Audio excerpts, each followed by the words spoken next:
Në Korçë po përgatitet aktiviteti i liceseisti Ese dhe Frymëzim, organizuar nga Këshilli i Qarkut në bashkëpunim me DRAP Korçë dhe zyrat vendore të arsimit, me rastin e ditës së alfabetit. Ky konkurs do të mbledh nxënës nga të gjitha shkollat e mesme të Qarkut, të cilët do të prezantojnë esej të bazuara në temën Një dritë lirie në errësirën e luftës, Republika e Korçës, duke nxitur krijimtarinë, mendimin kritik dhe njohjen me historinë. Ky aktivitet synon të promovojë aftësitë intelektuale të rinjve dhe t'i afrojë ata me vlerat historike dhe kulturën e vendit. Do të jetë një aktivitet i cili do të përfshijë gjithë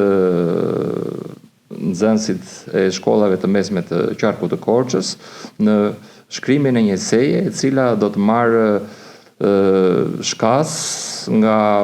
ajo ditë e cila është shumë e rëndësishme për Qarkun e Korçës dhe jo vetëm për Shqipërinë, që është pjesa e shpalljes së krajinës autonome të Korçës. Pritet të jetë një aktivitet, të themi, shumë konkurrues dhe gjithëpërfshirës, ku të rinjtë do të ndërveprojnë me njëri tjetrin dhe sigurisht që